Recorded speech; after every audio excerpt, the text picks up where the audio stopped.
Welcome to Films and Stuff with your hosts, Pete Mitchell and Ethan Hunt. Hi, everybody. Welcome back to a new episode of Films and Stuff. I am Ethan, joined by the ever-present Pete. Hey, Pete, good morning. Morning, buddy. How are you? Everything is great. You know what day today is? Today is Stream or Skip Review Day. I always introduce you. You give a summary of what are the rules of the Stream or Skip segment. So without further ado, my friend, I shall turn over to you, and please eloquently, in 20 seconds or less, remind our listeners what this is all about. Thank you. So Ethan and I have prepared lists of TV shows and movies for each other to watch. Every week, we randomly assign each other one of those shows, and we have to watch at least 2 episodes if it's a series or 30 minutes if it's a movie. And on that basis, we determine if that show or movie is worthy of being streamed or skipped. Absolutely correct. Well done. Where are we this week? I had an assignment from Apple TV Plus called City on Fire. And this is the second week in a row I had something on Apple TV Plus. Last week I had Sunny, which I gave a must subscribe. And 2 weeks prior to that, I had Bad Monkey with my man Vince Vaughn on Apple TV Plus, which I also gave a must subscribe. So I'm kind of, no pun intended, on fire with my Apple TV Plus ratings.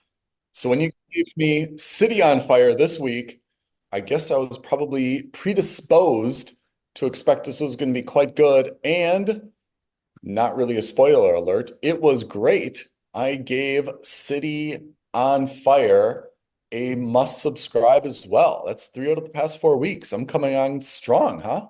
You've got a hot streak going on. Let me summarize what is City on Fire. I had not heard of this. In terms of the cast, the most famous cast member is Jemima Kirk. Do you know who this is? You may Maybe not by name. She was in the show Girls. Okay. I think that's what she's most well known for. She's probably the only person that I've heard of in this cast, but the cast is actually quite good.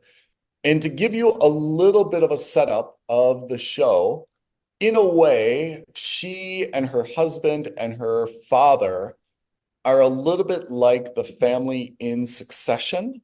They own some type of kind of like anonymous company, and it's not really about the company. It's just about the fact that they are, kind of a very wealthy industrial, type family, right?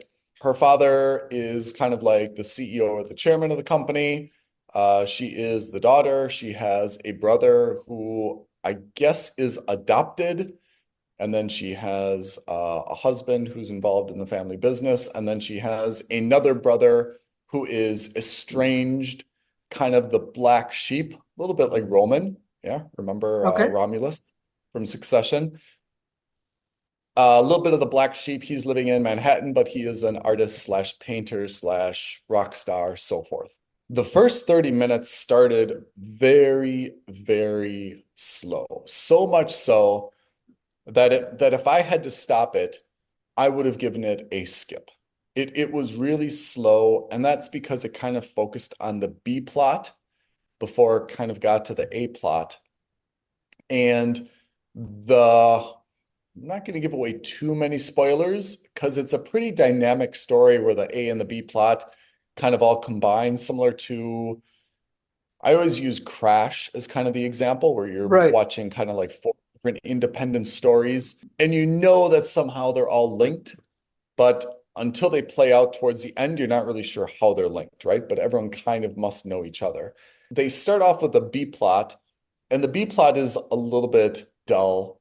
It's kind of like I don't want to say a high school girl, someone who's kind of like beginning university at NYU. And, she kind of befriends this very quiet, kind of loner, kind of somewhat depressive dude who's also kind of the young college age. And she's like this very dynamic, loves music and into the kind of the music scene in New York. And he's very never really gone out and needs to see a therapist about his like daddy issues and stuff. And that B plot I thought was just horrible for the first 30 minutes, you know? I mean, the kid has zero charisma. He's obviously social anxiety disorders. The girl is a little bit overacting to be so hip and cool, and their friendship doesn't even make sense. So I was very, very negative on it for the first 30 minutes.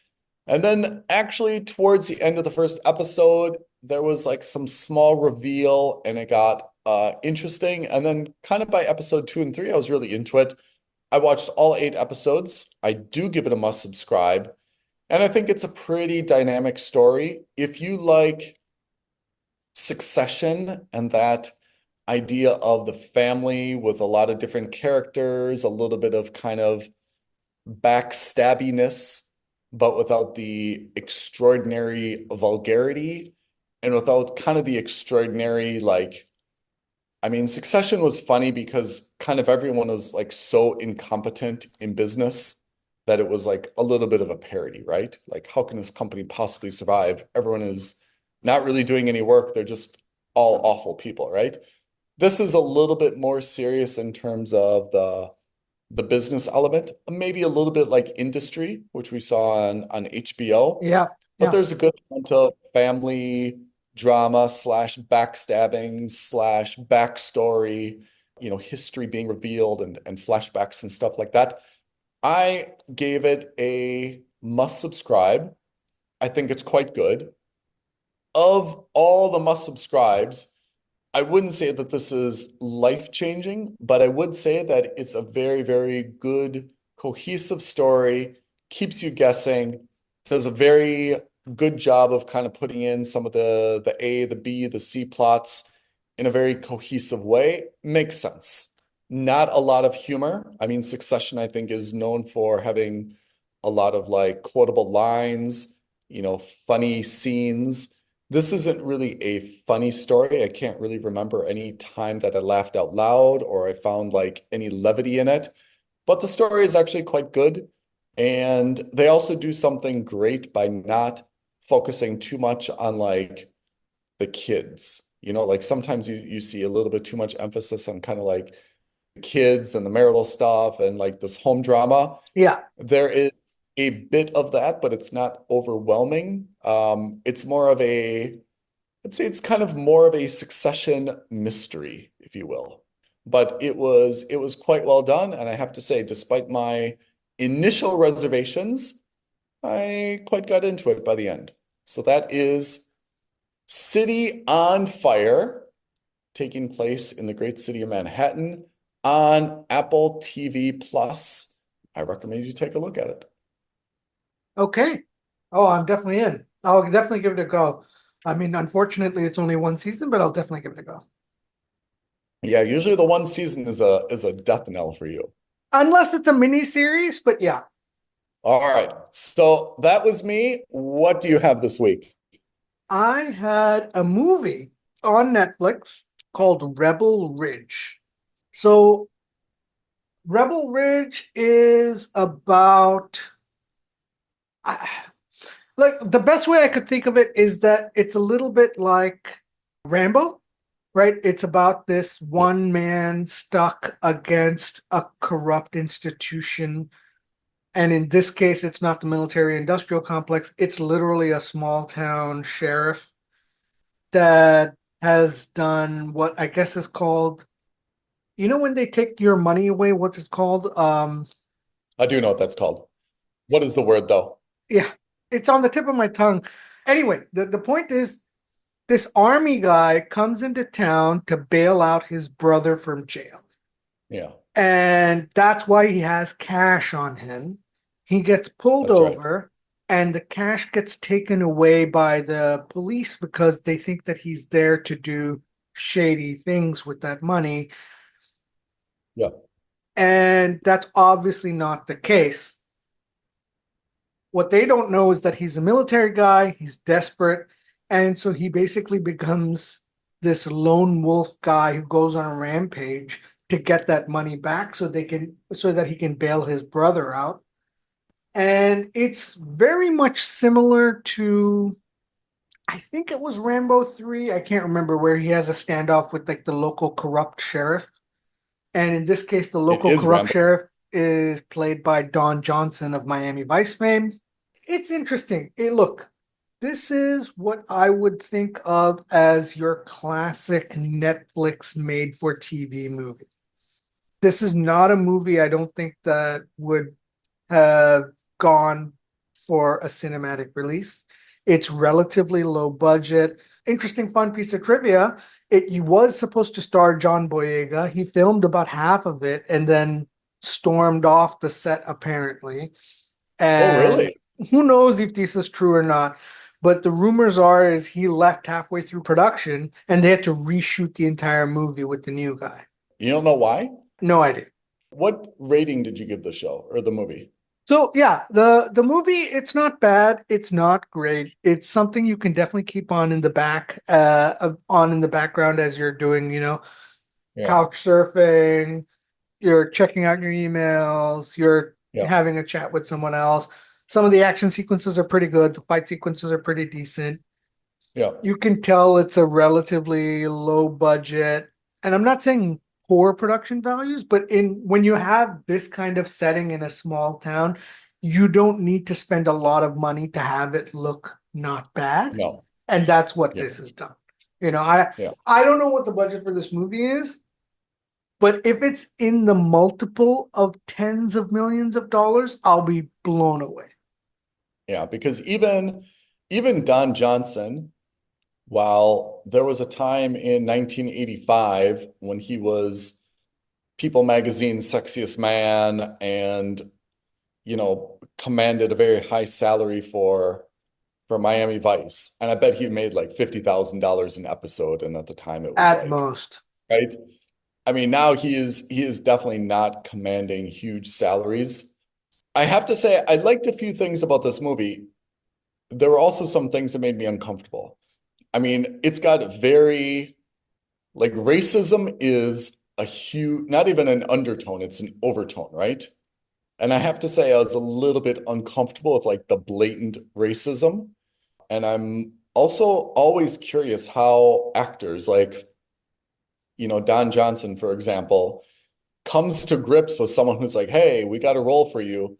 You've got to play a raging racist. Are you okay with that? Because I'm not sure that, I mean, I know acting is a job and, you're not the character that you're playing, but I have to say, I'm not sure if I would always be comfortable, playing someone like kind of so despicable or so deplorable, right? Yeah.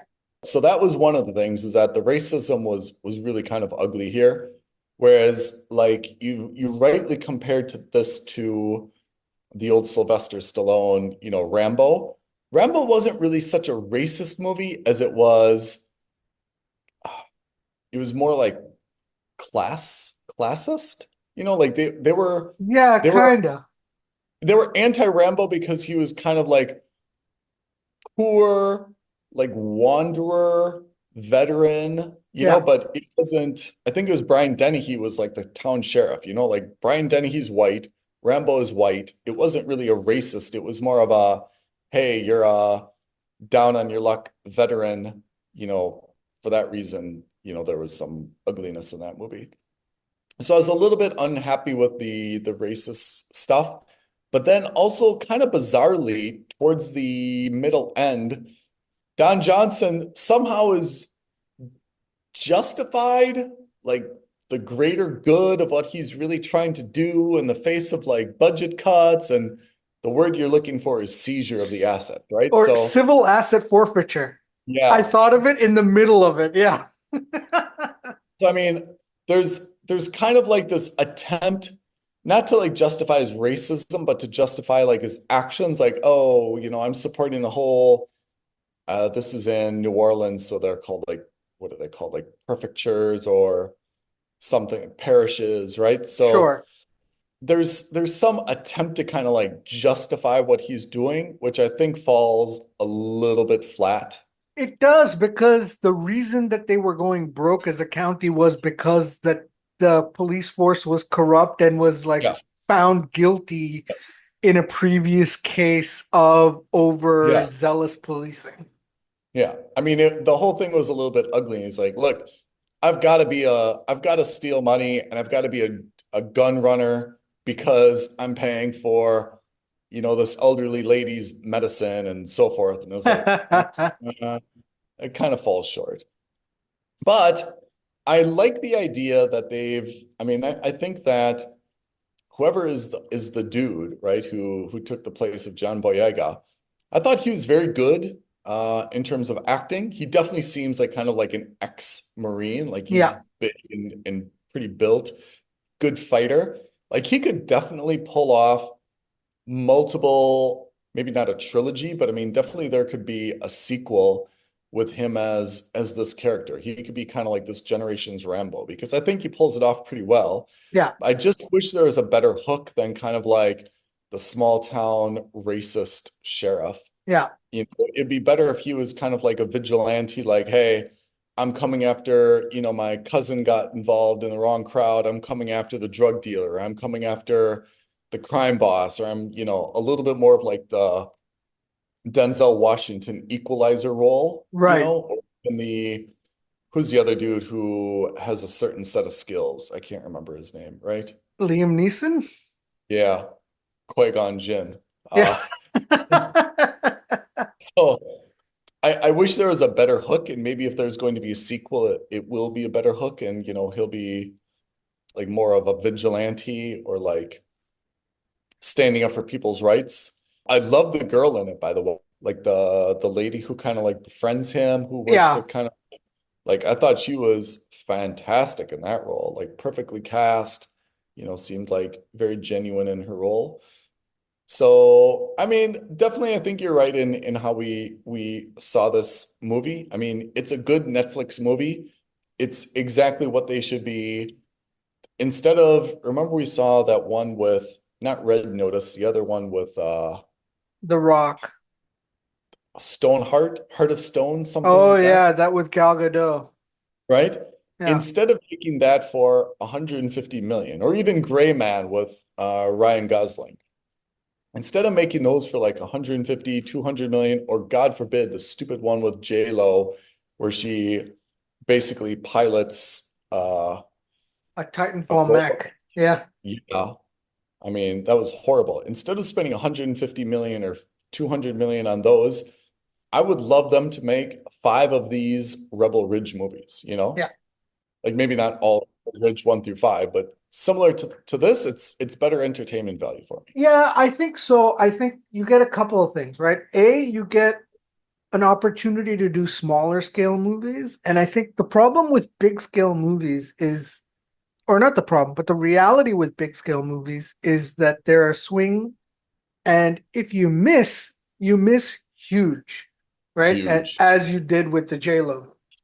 And ultimately, I would much rather, instead of swinging for the fences every time, which is what a lot of these streaming platforms tend to do, is go for the single, go for the double, go for an RBI.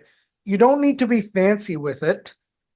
Get on base. And these guys aren't focused on getting on base anymore. I think that's one of the hallmarks of what Netflix used to do was they said, hey, listen, let's not spend so much money. Let's make a bunch of content.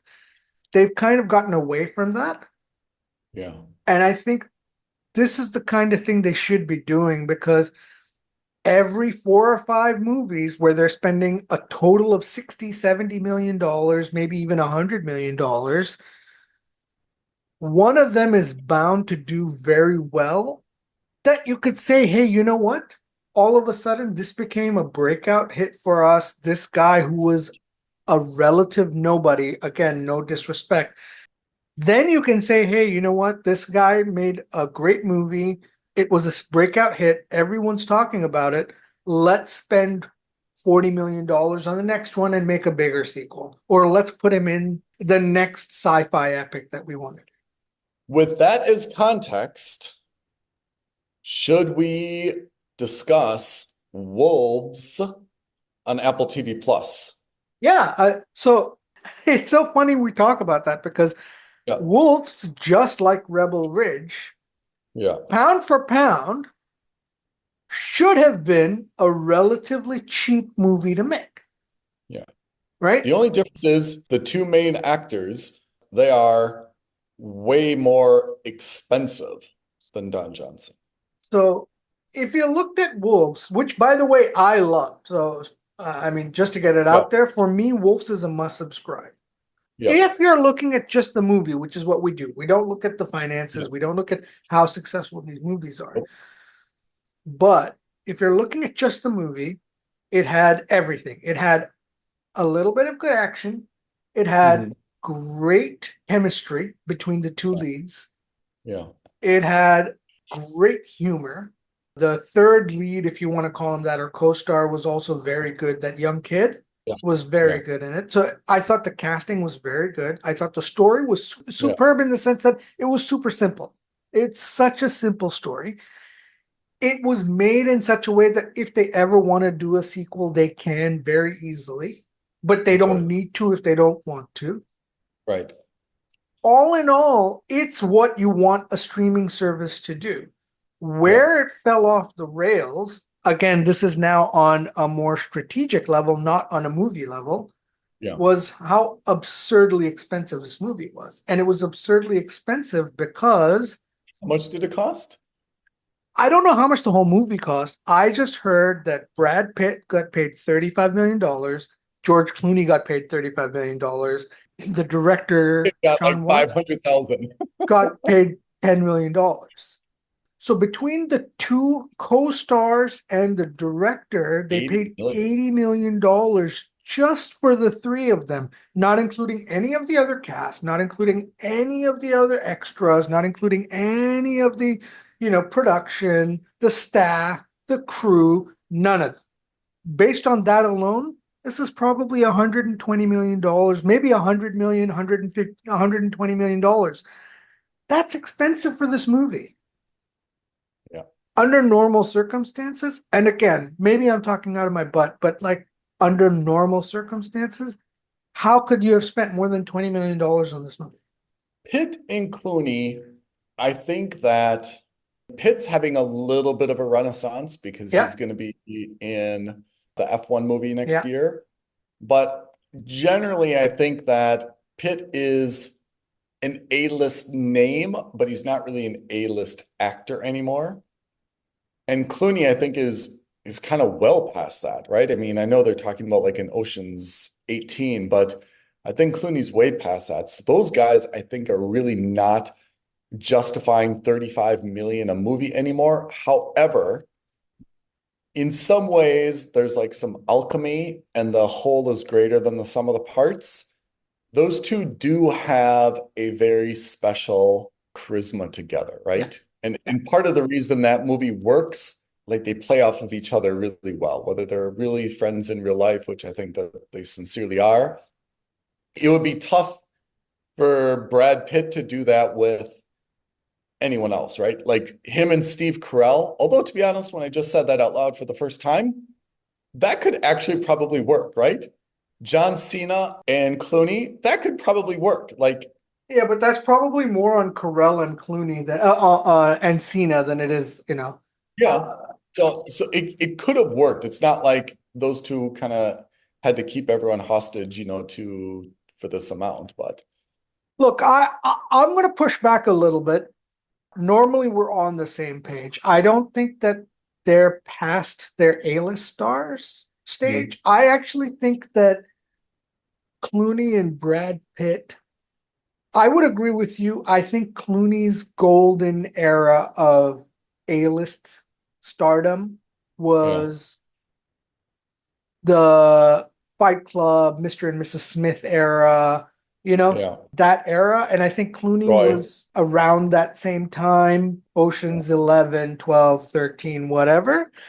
I think what's happened is for both of them, they've kind of transcended Hollywood stardom a little bit, right? Because Clooney got married to Amal. He's kind of like, he was doing a lot of this like UN work with Syria, etc. And Brad Pitt got married to Angelina Jolie, and they were kind of like super famous. That fame kind of took on its own persona outside of the movies. So I don't want to call them like S-list, like super tier, but in the Yeah. sense that they kind of transcended that we're just movie star status. Yeah. And I think that's probably why they can command or can get paid. I mean, anyone Yeah. can ask for whatever they want to ask, but in Yeah. terms of actually getting paid it, I think that's probably why they can go to Apple and say, well, if you want us together in a movie, it's going to cost you $70 million. Yeah.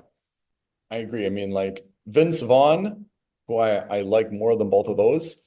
If you put Vince Vaughn in place of Brad Pitt, it has a different vibe, right? A You know, hundred like percent. you know, but I mean, definitely you could do it would be a little bit sillier if it were Vince Vaughn and John Cena. It may be actually just as good of a movie, but it would Yeah. definitely have a little bit of a less serious vibe. I think what it is both of these guys are also kind of like the stereotype or even like the prototype of what it means to be a Hollywood classical star leading Yeah. man. When you think of dashing Hollywood charismatic leading men, I Mhm. still think of George Clooney and Brad Pitt more than I think of Vince Vaughn and Steve Carell and Paul Rudd. And by the way, I'm not saying that's because I think they're more handsome or less handsome. I just think they have that charisma and they have that air about them. Yeah. I mean, Clooney, I agree with you that he's kind of transcended and known for almost everything more than his IMDb list, right? And to be frank, that's kind of where Brad Pitt was too. He may not be as financially successful, but in that sense, I think Brad Pitt was also known as first he was dating and married to Jennifer Aniston. Yeah. He's also Well, been linked even before that, Gwyneth Paltrow. Gwyneth Paltrow. He was, I think, dating Shania Twain at one point. Like he's always been linked to like really famous, very highly attractive stars of entertainment. Yeah, you're right, dude. You're right. Okay. That is our big review of Wolves as well, but that's not all. We've got one more thing to discuss. Megalopolis by Francis Ford Coppola, starring Adam Driver, Giancarlo Esposito, Nathalie Emmanuel. I saw it. You did not. It's not even out or available to me. Before I go into my review, what have you heard about this movie and what is your interest in it? I've heard that this has been an absolute nightmare to fund. I've heard that it's you're either going to think it's the best movie ever made or the worst movie ever made. And I heard that Francis Ford Coppola basically had to sell his vineyard to make it. Yeah. So I was in Istanbul and I just was randomly looking at what was out and I saw Megalopolis, which I had heard of, but I could not have told you anything about the plot. I knew it was Francis Ford Coppola, and to be honest, he's got enough credibility, clout with me or brand recognition that I'm like, oh man, I bet that's going to be great. It's got a cool title. I mean, the cover art is fantastic. I was just assuming, without knowing anything about this story, I was assuming this was just going to be a fantastic movie. And spoiler alert, well, technically it's a skip, but realistically it's an incomplete. I left at intermission. In Turkey, they have intermission where they stop the movie more or less halfway through, and everyone can take a toilet break, get more popcorn, and so forth. I bolted. I bolted. As soon as the lights came up, it wasn't even kind of like back and forth, should I or shouldn't I? Like I was out of there. I didn't see the second half. The first half was horrible. Is it the worst first half of a movie I've ever seen? Possibly, absolutely. I mean, it is awful. And even if you look at the IMDb, I mean, this cast is just insane. Adam Driver, Juan Carlo Esposito, Nathalie Emmanuel, Aubrey Plaza, Shia LaBeouf, Jon Voight, Lawrence Fishburne, Jason Schwartzman. Man, that is an insane, insane cast. That's not even getting to kind of like the DB Sweeney's and Bailey Ives and Balthazar Getty's and I mean, that is a crazy cast. But if you look at the character names, I don't know, maybe Coppola, maybe he's lost it because, I mean, Adam Driver's name or character is Caesar Catalina. Juan Carlo's Mayor Cicero. Julia Cicero. Aubrey Plaza plays someone named Wow Platinum. Claudio Pucher. Hilton Crassus III. Fundi Romaine. Constant Crassus Catalina. And this is what it says in IMDb in terms of the summary of the movie, right? The city of New Rome, i.e. New York, hosts the conflict between Caesar Catalina, a brilliant artist in favor of a utopian future, and the greedy mayor Franklin Cicero. Between them is Julia Cicero, her loyalty divided between her father and her beloved. It is a crazy, crazy, crazy movie, I have to say. It makes no sense. It seems to be a love letter to the Academy, but in terms of the storyline, in terms of having a coherent vision, in terms of being something that's not a outright political statement or having some type of second meaning, it was horrible to me from just pure enjoyment or entertainment value. So just to back that up, the film's been out for basically a week. It has made against a budget of $120 million, which again, Francis Ford Coppola had to sell his winery to finance. 120, though, to be fair, seems pretty reasonable for a movie these days. Yeah, unless you have to foot the bill yourself. Unless you have to foot the bill yourself. And it has made so far $6.3 million at the time of recording. It made $6 million worldwide? Yeah, 5% of its budget. $6 million? Yeah. So I don't think you're on your own. Whatever it is, maybe a lot of people haven't walked out of the movie, but certainly not a lot of people have gone into the movie. I don't know how there were only 6 million. The reviews have been generally horrible. Apart from some people who appreciate his artistic and the statement that he's making, in terms of story, I haven't read any review that said this is a great story. They've said Adam Driver plays this very neurotic weirdo very well. And, there's this great underlying, message, or, it's a great parody of New York and modern culture, blah, blah, blah. But I haven't read any review that's like, it's a pretty good movie. It's a really entertaining movie. No. I mean, look, kudos to Francis Ford Coppola. He's been wanting to make this movie forever. He wrote it, he directed it, he financed it, and it was important enough for him to do it regardless of the commercials.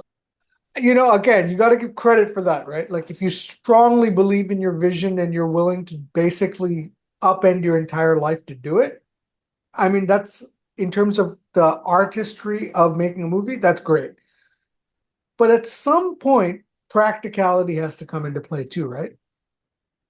At some point, you have to think, is it worth me selling or basically taking out $120 million in cash and lighting it on fire, which is effectively what he's done. I mean, the thing you and I have discussed is that sometimes you become so big and larger than life that you're surrounded by people that play into your ego and everyone wants to be in a Coppola movie, so they probably read the script, they're like, oh my God, that's amazing, right? Shia LaBeouf is probably like, I need to be in a movie like this. Amazing, your vision, you're so right. John Voight, who hasn't been in anything, hasn't been relevant. Amazing, I'll do it. Dustin Hoffman, Lawrence Fishburne. Are these folks just saying like, this is incredible? You're such a visionary. I'd love to be in this. It's my dream. I'll do anything. But I feel like no one has the balls to say to him, say, look, you've got something here. You need to tone it down a little bit. Yeah. Like this is just crazy. You're giving everyone like even more and more like bonkers names. Like Aubrey Plaza says, does my name really have to be Wow Platinum? Like people have to refer to me by my first name, Wow. Like you can give me like a facetious name, right? But like, do I have to be Wow Platinum? Just the amount of absurdity I think that he forced all his cast to be in. No one could stand up. Like Jason Schwartzman couldn't say, look, this is a little bit over the top. Like let's dial it back a little bit. Like I know what you're trying to do, but like sometimes a parody just becomes a parody of itself. And I felt like this is just, it was so bonkers that it couldn't even be taken seriously. I mean, to be honest, I'm not a huge Adam Driver fan, mostly because of Star Wars. Yeah. But I mean, I admire his dedication to the role. But I mean, he was just, I wouldn't say he was overacting, but he was just becoming like this.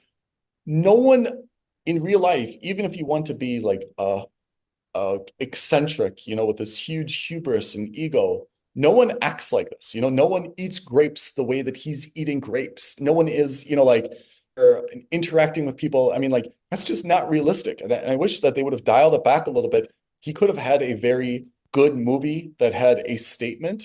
I mean, Coppola's absolutely capable of getting the best out of his cast, but like I feel like what he was asking them to do was so over the top.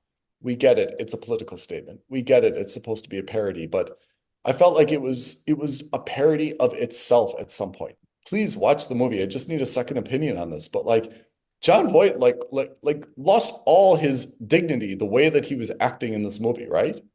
Like we get it. You're supposed to be, like the wealthy, like oligarch. Okay, it's fine. But no one really acts like this. You can still get the point across by being obnoxious. You don't have to be a parody of an obnoxious person. And I think Right. that's what bothered me the most is that there's a way to try to get your message across to your audience, but you don't have to like hit your audience over the head with it and say, you see what I'm doing here? I'm making a parody. You see what I'm trying to do here? I'm making a commentary on like, I get it. I get it. You don't have to like stick it in my face that everything is a parody about greed and money and power and so on and so forth, right? Like, I get it. Like, it's right here in front of me. But I felt like that was the insulting part, is that he was so desperate to get his message across, is that he almost had everyone just overact, and everything was just so much larger than life to get the point across, which is a pretty simple point that I didn't think we really had a problem understanding in the first place. This is an absolute skip. Like I said, it's actually technically an incomplete because I left halfway through, but it's actually a little bit sad in a way that, I mean, he couldn't get this film funded. And let's not forget why he couldn't get it funded. There was a pre-screening at a film festival and no distributor picked it up. Yeah, Everyone that's right. said, like, this is shit. No one's going to watch this movie. He was also demanding that whoever picked it up spent an additional $120 million to market it. Yeah. And thank God for maybe the first time you and I can recall, Hollywood did something right, saying, hey, we're not going to pay for this. Yeah. And then he said, fine, okay, I'll pay for it. You guys put in your cinemas, I'll pay for everything. Yeah. And they're like, fine, we'll do it. Absolutely good deal for us. He spent his 120 million, but I mean, to get 6 back, that's pretty awful. It's going to get something, on streaming. Maybe they'll put it on Apple TV Plus and they'll, get another like, 10 million, and there will be like some type of like ongoing, residuals. But again, I mean, it's almost taken on a life of its own because it's been so bad that it's going to kind of scare people off from streaming.